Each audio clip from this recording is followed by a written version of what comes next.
David Remini of APC, having satisfied the requirements of the law, is hereby declared the winner and returned elected. Thank you and God bless you. Governor Yahaya Bello of Kogi State. It was a contest to retain his seat, and this wish was made possible by 406,222 votes against his closest contestant, Musa Wada of the PDP, who scored 189,704 votes. Bello Yahaya of A Party APC, having satisfied the requirements of the law, is hereby declared the winner and is returned elected. However, for the Kogi West Senatorial District supplementary election, INEC declared the election inconclusive with the following reason. When the margin of lead between the two leading contestants is not in excess of the total number of registered voters in polling units altogether, where election did not hold or were cancelled, it may be necessary for INEC to organize a supplementary election. The political landscape of Kogi and Bayelsa states now shift from politics to policy of governance. From the political class to those that contested in the elections, winners should be humble in victory and losers be gracious in defeat. Ogede, NTA News. In the meantime, President Muhammadu Buhari has congratulated the state on his re-election in the November 16th gubernatorial polls.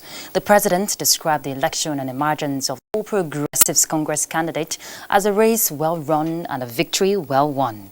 He commended APC supporters for remaining steadfast and resolute even in the face of isolated incidents of violence.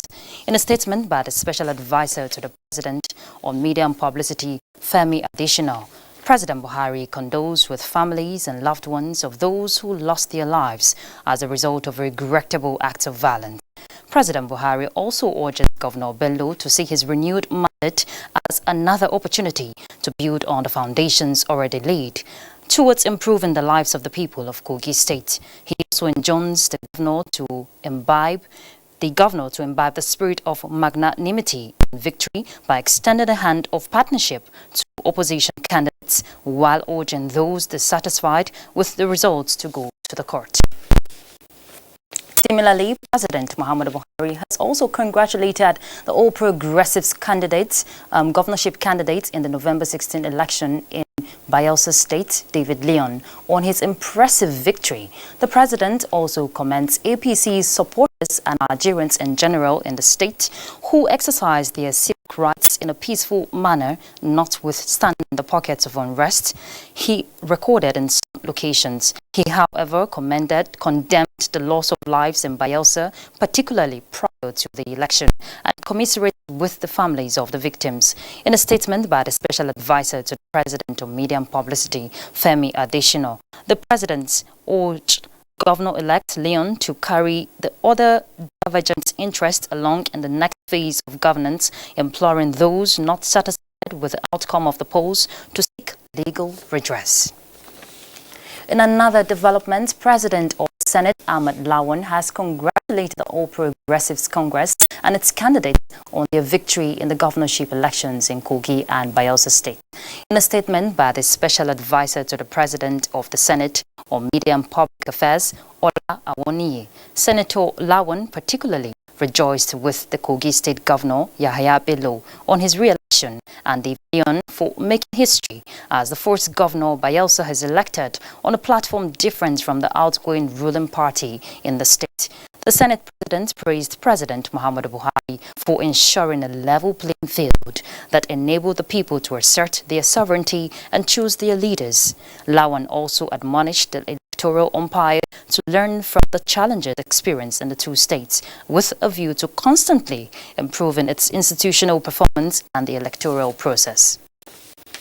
And Speaker, House of Representatives Femi Gbajabiamila has called on the people of Kogi and Bayelsa states, including members of opposition parties, to join hands with the governors-elect to take their states to enviable levels.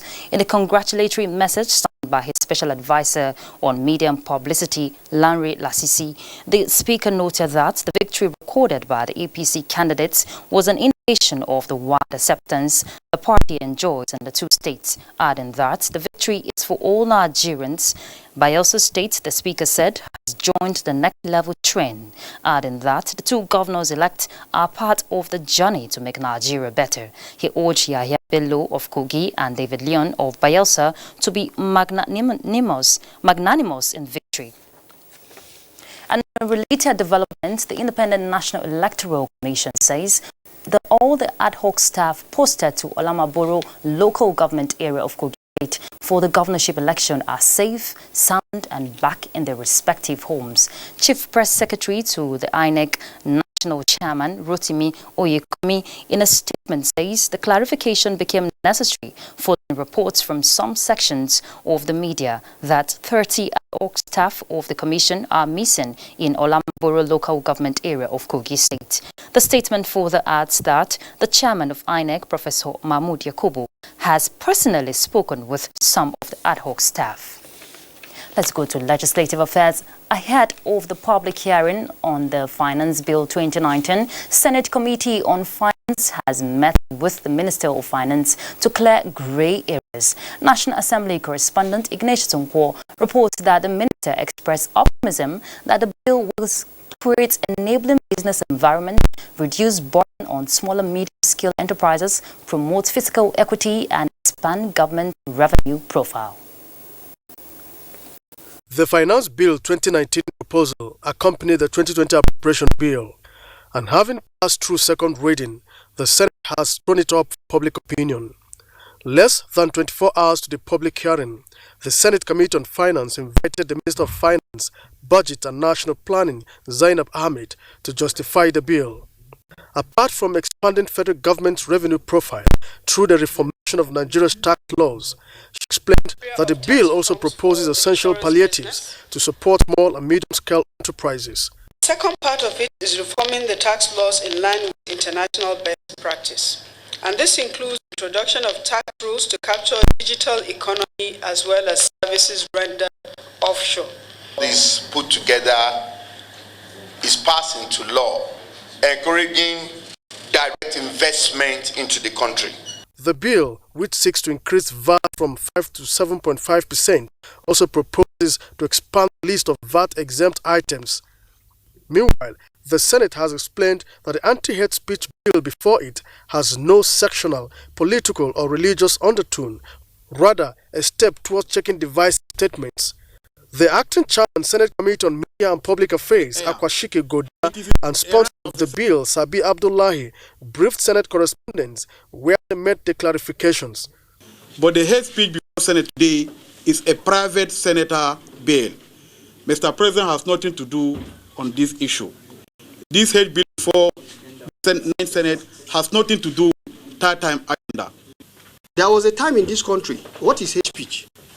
Nobody knows it. Even if the time is there, nobody knows it. But over the past 20, 30 years, this thing has increasingly gotten a life of its own. The bill has been passed through first reading by the Senate as it awaits debate on the floor of the Senate. From the National Assembly, Ignatius Nkwo, TN News. And still talking financial matters, Nigerian economists and experts on international relations are meeting in Abuja with a view to addressing challenges on the country's agricultural and manufacturing sectors. Held on the instance of the National Institute for Legislative and Democratic Studies. Now, the aim is to acquire more trade creation processes in the country. National Assembly correspondent Abdullahi Aminu will tell us more. Gathered here are legislators and professionals in various fields of study.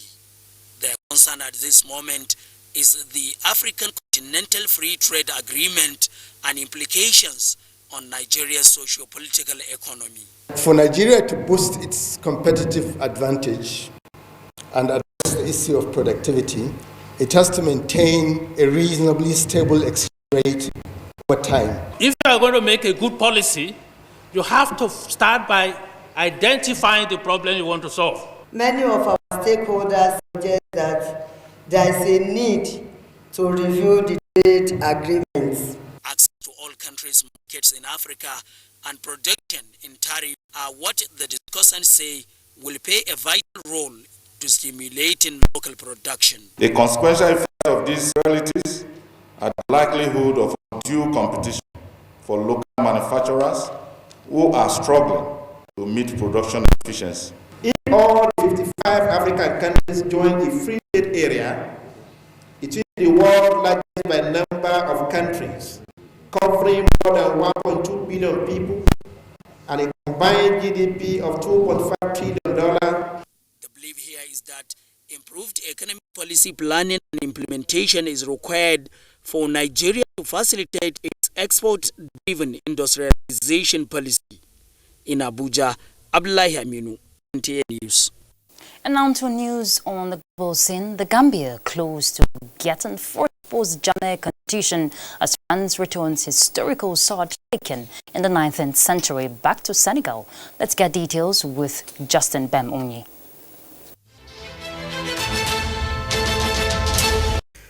The Gambia is gearing up for a new constitution as part of reform efforts following years of authoritarian rule by exiled leader Yahya Jammeh. A government body mandated with the mission, the Constitutional Review Commission of Gambia, last week released a draft copy of the document. The commission's chairperson, Justice Cherno Jallo, announcing the release of the document late last week, emphasized that it had from the onset preamble clarified that Gambia was a multi-party democratic state founded on the rule of law. In the meantime, as part of its commitment to return artifacts stolen during colonial times, France is returning a sword that belonged to a 19th century Islamic scholar and ruler in Senegal.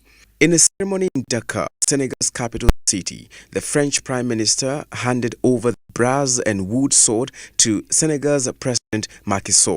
The sword originally belonged to Omar Saido Tall, a West African ruler who led an anti-colonial struggle against the French in the 1850s. He eventually signed a peace treaty with France in 1860, and according to French historian, Saido Tall died from a gunpowder explosion in 1864. After his death, his sword and books from his library were seized by the French. In other news, at least 7 civilians are reported to have been killed and many more injured in an airstrike on the Libyan capital Tripoli. The country's unrecognized government said a biscuit factory had been hit and that foreign workers from Bangladesh, Egypt and elsewhere were among the casualties. The site lies in the city's southern suburbs. Justin Bem Unyi, NTA News. Thanks, Justin. Now, let's take a break. We'll be back with the news. Stay tuned. Your information dey important, just like your identity. Now, the only way we fit take hala you. Make you go browse easy.gotvafrica.com.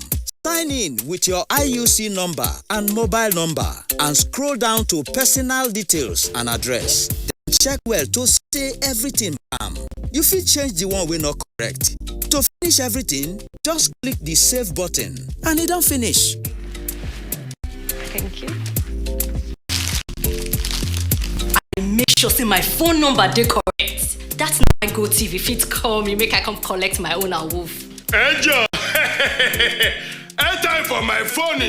Why? Because my correct phone number dey for book.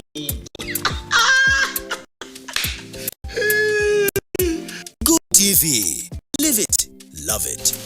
Not look me again, no. Make you go do your own. Thanks for staying tuned. Information and Minister Lai Mohammed says the federal government will continue to collaborate with the Nigerian Union of Journalists and other such bodies as it moves towards sanitizing the nation's social media space. The minister stated this when he granted audience to the leadership of the NUJ in Abuja. Anthony Forson completes the report. The NUJ, in issuing this statement, actually put the cart before the horse by publicly rejecting the planned social media regulation without even trying to understand what it entails. The Information and Culture Minister, Lai Mohammed, laying the cards on the table, explaining to the leadership of the Nigerian Union of Journalists rationale behind plans to sanitize the social media space.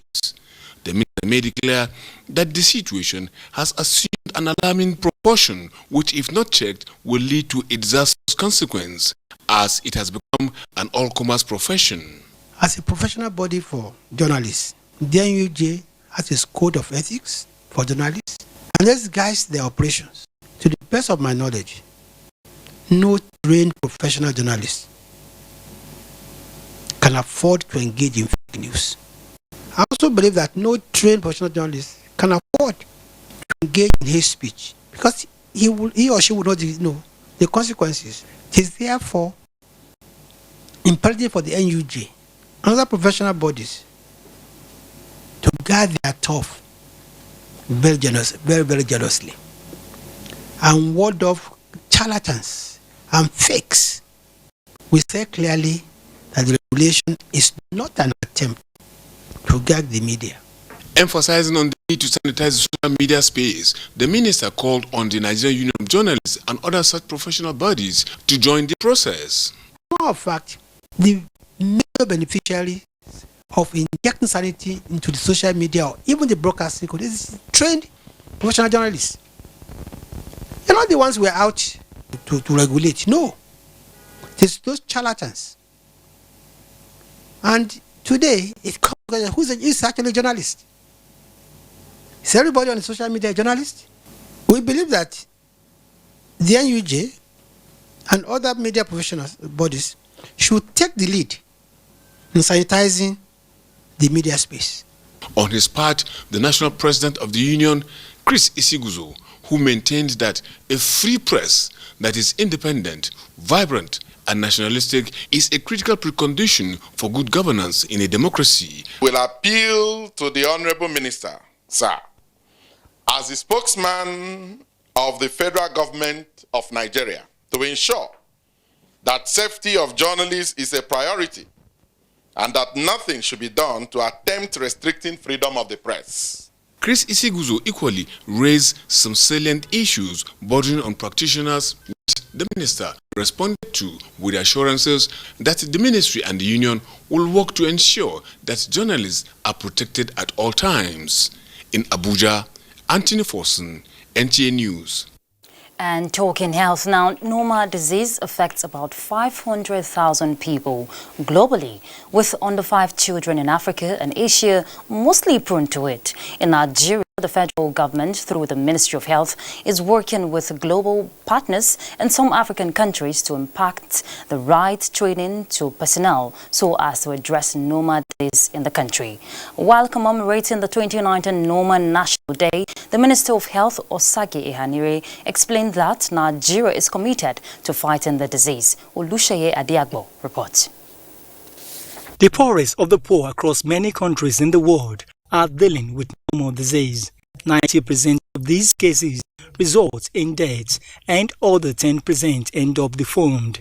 Malika Okunlawon is a survivor of normal disease. For her, it's been an ordeal, and her words expose stigmatization and rejection she has endured. The time of mine,